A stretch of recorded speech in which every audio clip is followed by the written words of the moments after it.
Okay, Married at First Sight, episode 12, Something Fishy.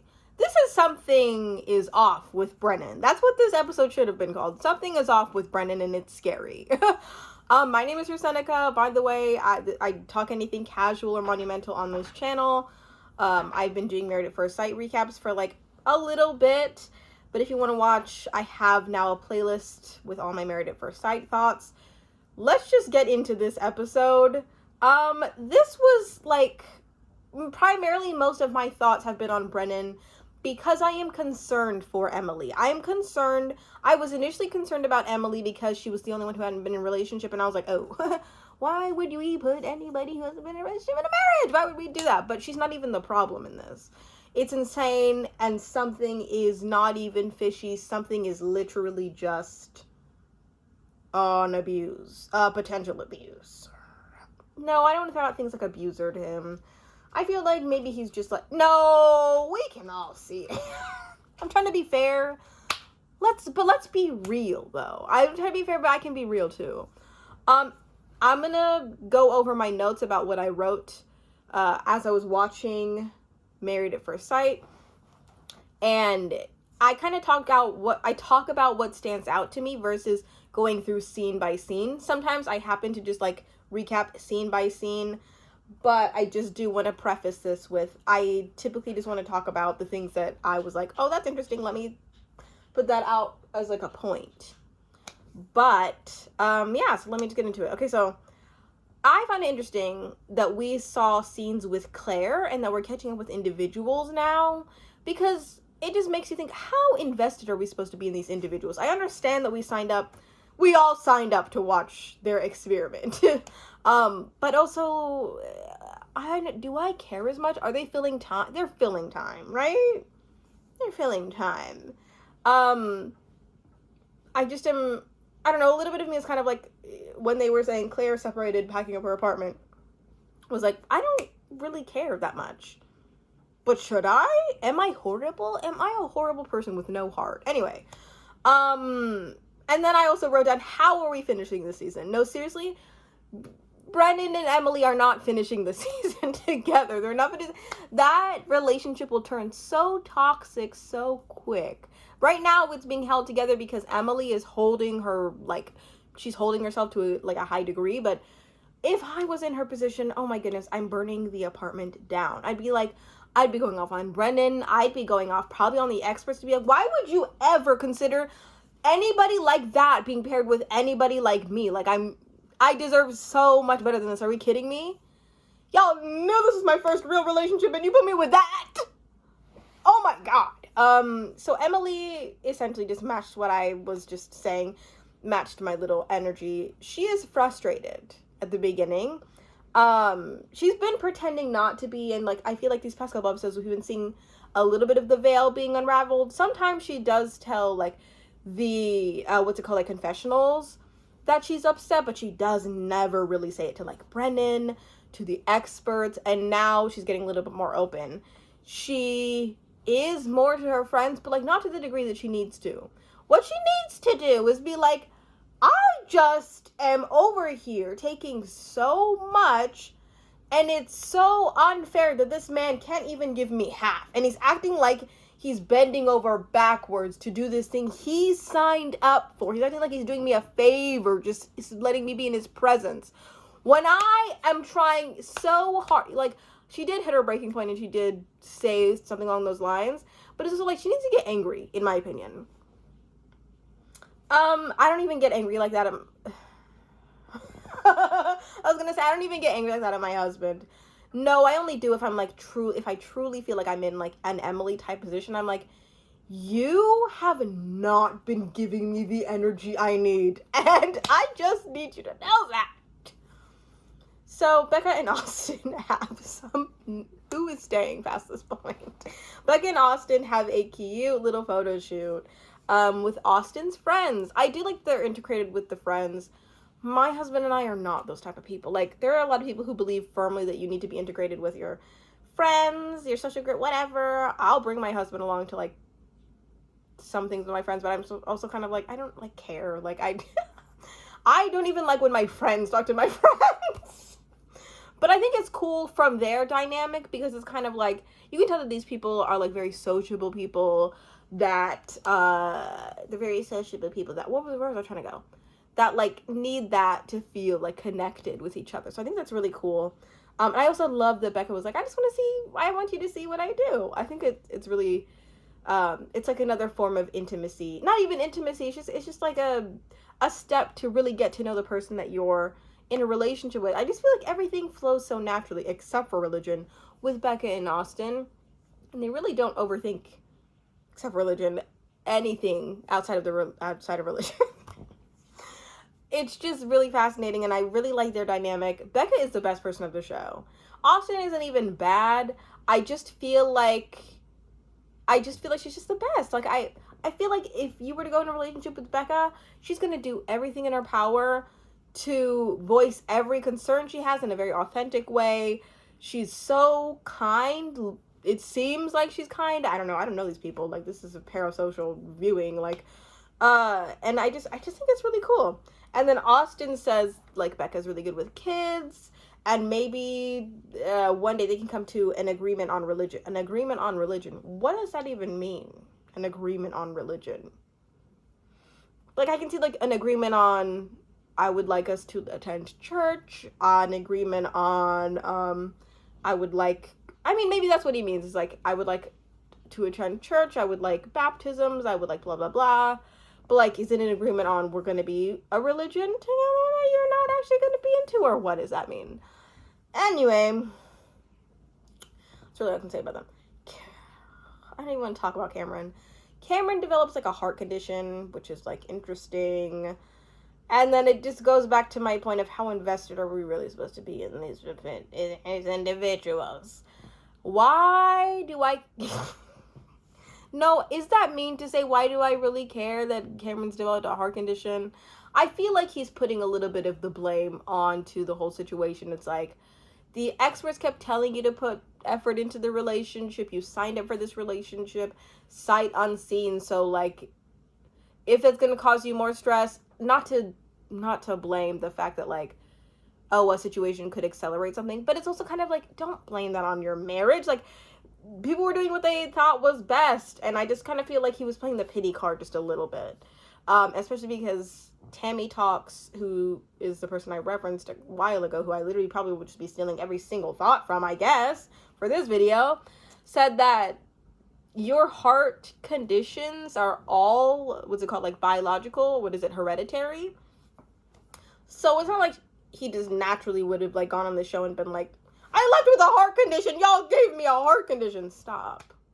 I don't even know if that's accurate, but if it is, then it's like, really, like, ugh. Stop doing that. Stop. I don't know. The men of this season make me ill. Emily, we see Emily brings up how she lost her cool with a friend.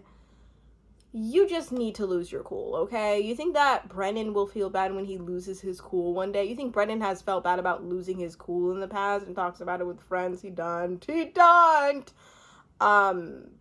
No, but seriously, not to be a toxicity promoter, but just to be like a somebody who advocates for you just to be in your emotions. Hi, baby. My little cat is here. Come here. Whatever. Anyway, no, but for real, she needed to lose her cool because she needed to know that this was a frustrating situation, that in order to be authentic with herself and her friend, she needs to just straight up say, like, I am fed up with this. You're not doing anything for me. Like, you don't even feel bad about the situation that you're putting us in. You're not even really trying for, like, she needed to do that at the dinner. Because we're all seeing this and we're all like, this is garbage, girl. Like, get out of... I would urge, of all the couples to have left the situation, Emily needed to go first. And I feel kind of crummy and gross thinking about the fact that I'm, like, entertained by this, because it's bad. It's like, this is a bad situation to be in for them. I just started laughing because I thought of the word entertained, and then I thought about the fact that, like, y'all are watching me, and I'm like, I just remembered I should remember to tell people, give me a like if you like this video, because I never do, and then I don't get any likes. So if y'all like this entertainment that I'm providing, let me know. Okay, so Emily is very much living on Brennan's terms, as she said, and it's really like, oh, so I need to stop saying like so much. Oh my word. Emily is just simply living by what he says, hanging on every word, and it makes me sad to see. It's miserable. So we are re-looking for a match for, what's his name? I said we're re-looking for a match for Chloe. You already know I meant to say Michael. I don't watch the matchmaking specials. I feel like if I watch them, well, I used to because I used to be fascinated by the whole process, but now I'm kind of like, let's get into it. But I would hate if I was a contestant watching the matchmaking specials and be like, what if I had been in a marriage with that person and my whole entire life would be changed? What if I would have been not divorced? I'd hate it. But the matchmaking specials to me just kind of feel like I understand why they film it, because they probably don't want like angry people to be like, where'd this even come from? Where'd it come from? Y'all don't know anything, you know? But yeah, so Dr. Pepper comes.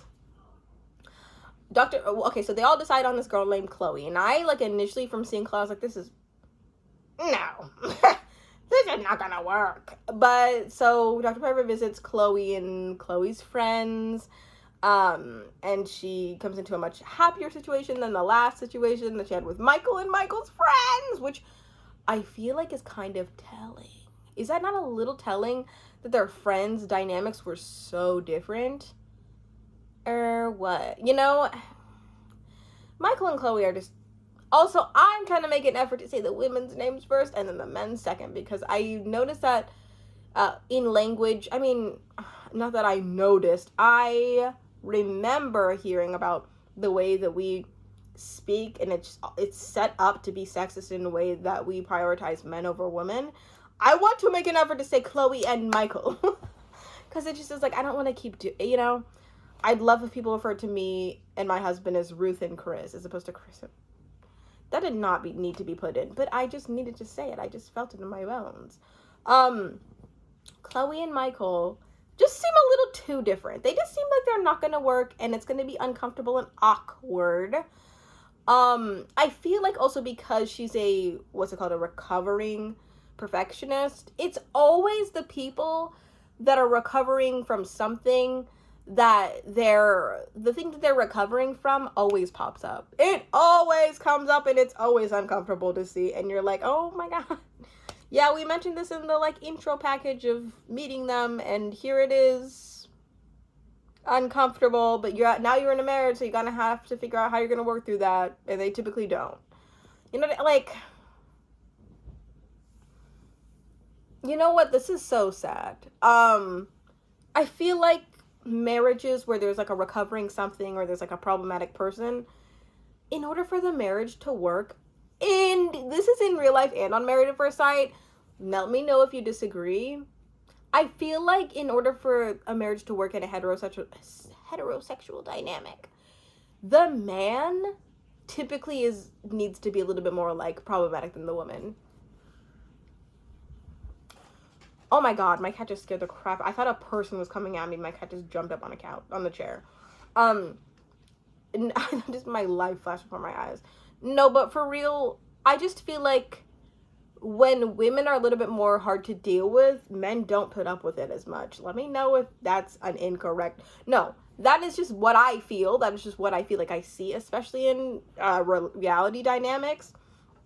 It could be incorrect, but I feel like men just, their tolerance for, I guess, BS, or what they perceive to be BS, is just literally down here. Women's tolerance for BS, the limit does not exist. So I don't see them working out. Does anybody see them working out for real? Because I really don't feel like anybody could. Should Dr. Pepper pull Chloe inside and be like, yo, he a little goofy though. He's just a little goofy though. So just like, don't even mind that. Like, how much can Dr. Pepper give? Because I feel like in order to prep her and to say somebody left him at the altar, she's gonna be like, why? Is Dr. Pepper allowed to like give some details? I know she's not allowed to give like incriminating details, but it's like, prep a girl for what is potentially to come. I'd like to know if Michael was a little goofy. Claire catches up with a friend. I don't even know why I wrote that one down. Because she feels guilty about his heart condition. That to me is just kind of like more annoying as to why. It's like annoying that Cameron brought that up, because now we see Claire kind of worrying about it, and it's like, okay, he's not, although you care for him, I don't know, like, that man needs to take care of himself. Not that saying that he wasn't, but it's like, don't feel bad about something that did not happen to you. You tried your best, girl. You need to go with somebody else. It's fine. We get into where Brennan and Emily are chilling together. I see my cat. I'm making eye contact with her. Those weird moments when you make eye contact with your animal and you're like, anyway. Yeah, no, I want to scream whenever I see Brennan speaking for him and Emily. What the heck is that about? Like, it actually makes me so upset. Because when they're in their little sessions, because it's like nothing authentically gets done. And I feel this way with my therapist too. Okay, I literally just posted this video about how my therapist saw this video. I'm deleting it. Thanks for letting that do a little bit more well than my other videos. About how, like, when you say things sometimes to the people that want to help you, sometimes you just like wrap it up in a bow that's like not as authentic to the way that you're actually feeling. When it comes to Emily, it's like, Emily, just like scream a little bit. Like, literally just be like, yeah, no, we are not on the same page. This man is saying, oh, we want to see. No, he wants to see. He wants to leave me in the dust. He's concerned about his reputation. He doesn't want to do the work to get this marriage up and going and thriving. Like, that's what she needs to do in order to get her time and experience. What the hell? For a minute, I forgot how to read. Sorry. I'm like, what the heck? Also, my lips are chapped. Oh my god, and I can't go get the Vaseline that I use. Also, chapstick does not work for me. Does it work for anybody? Because every time I put on chapstick, I feel like it dries my lips out just a little bit more, so I need to keep applying. Okay. I'm so sorry if you can see my chapped lips. I feel so bad and vulnerable right now.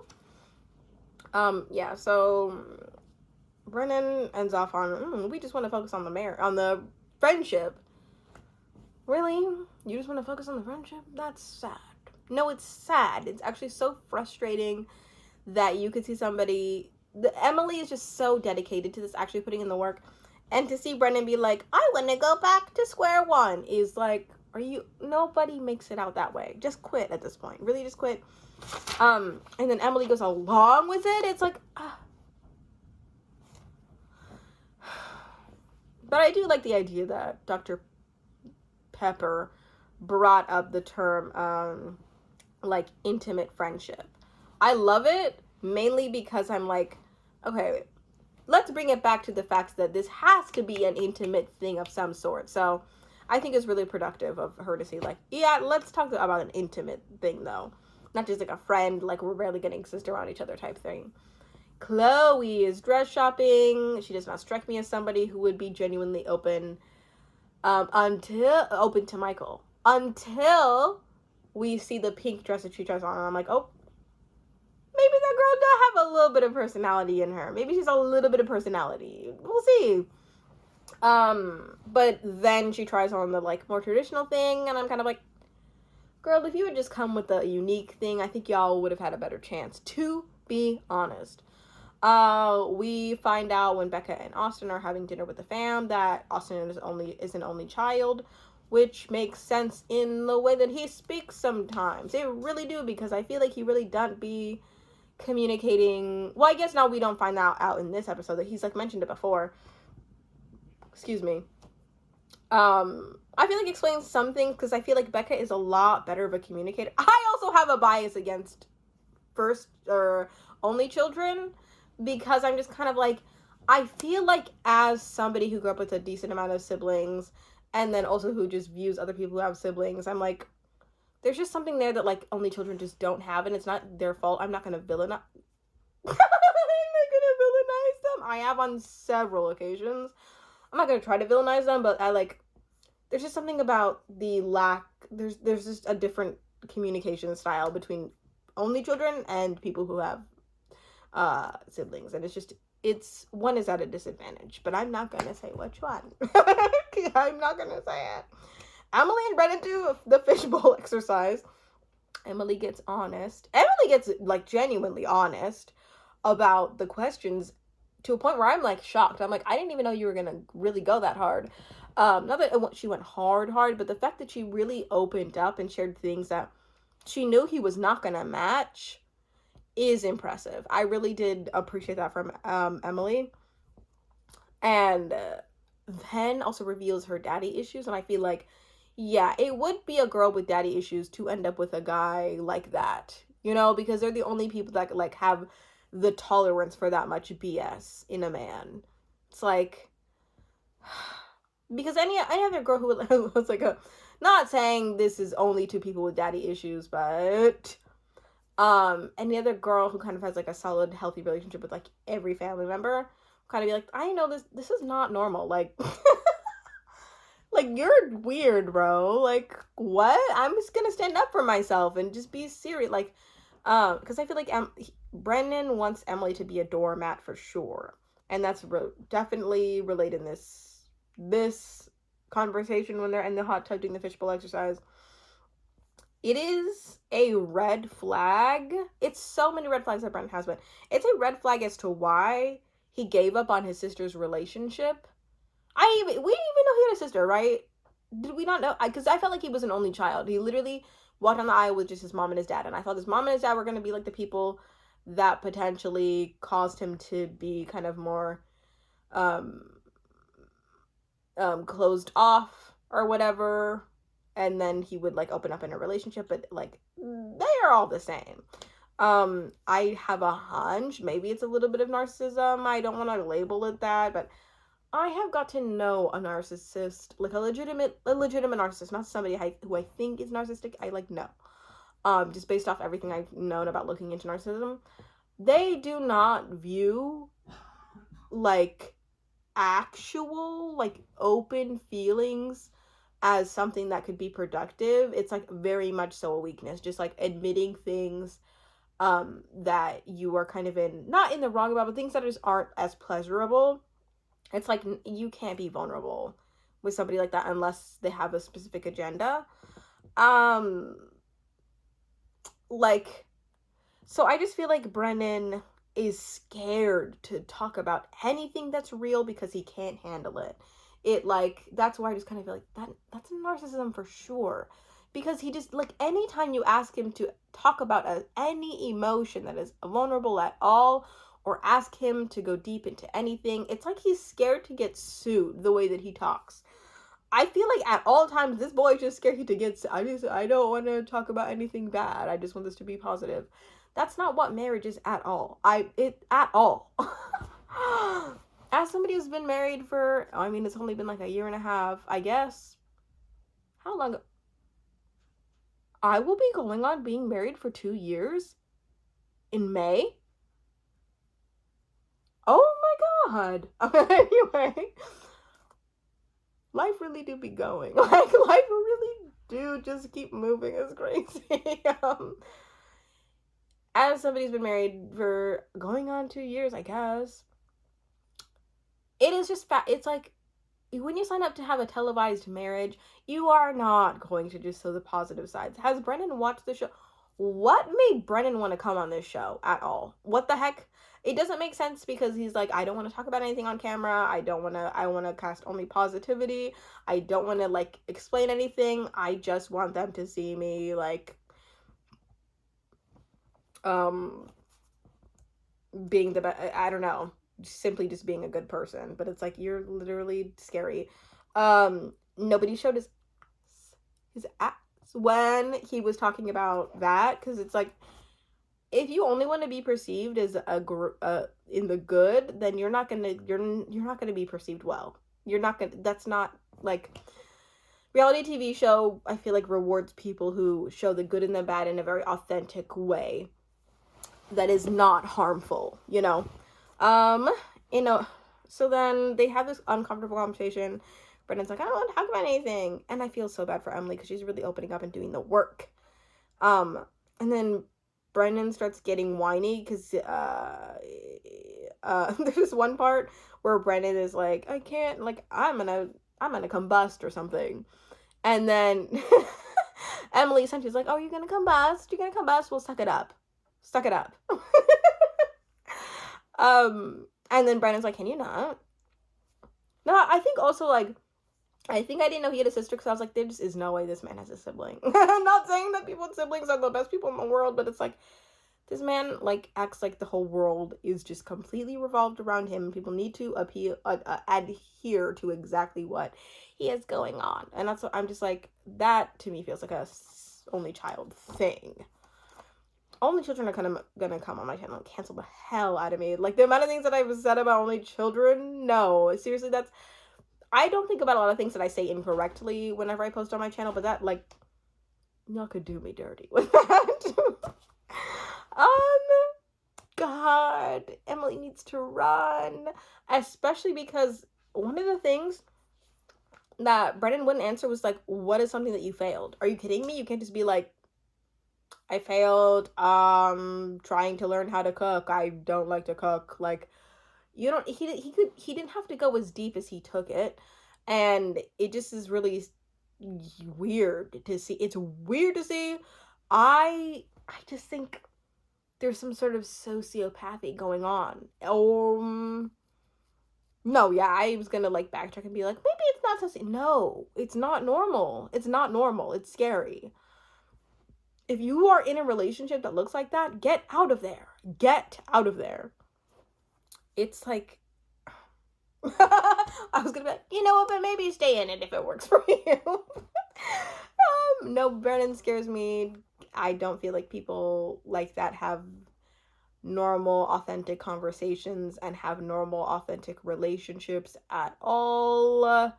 Maybe they can have it with other people that are similar to them, but it's like, you're gonna ruin her. You're gonna ruin her. And we're all just gonna sit and watch. Oh, God. It's like exciting, but it's horrible. It's like, I don't know. That's all I have for this episode. It's so, every single week you're just gonna see me like shrivel into a worse person. I'm just gonna be like, guys, I'm sorry. I couldn't even watch this episode. It was so demoralizing. That's all I got. Please take a look around my channel. I have a playlist with all the Married at First Sight videos. I have a bunch of other videos. Yeah, I hit 600 subscribers. That was cool. Oh my God. Like, I have been slowly growing this channel, but it's like cool to see a little bit of growth because I can't hit like 5,000 without like 600. Sometimes 600 feels low, but it's like also big for me right now because I had like literally 300 like a couple like months ago, you know? Anyway, yeah, wherever you are, whoever you are, whatever you're doing, whatever time of day it is, I hope you have a good morning, afternoon, or night. Oh my God.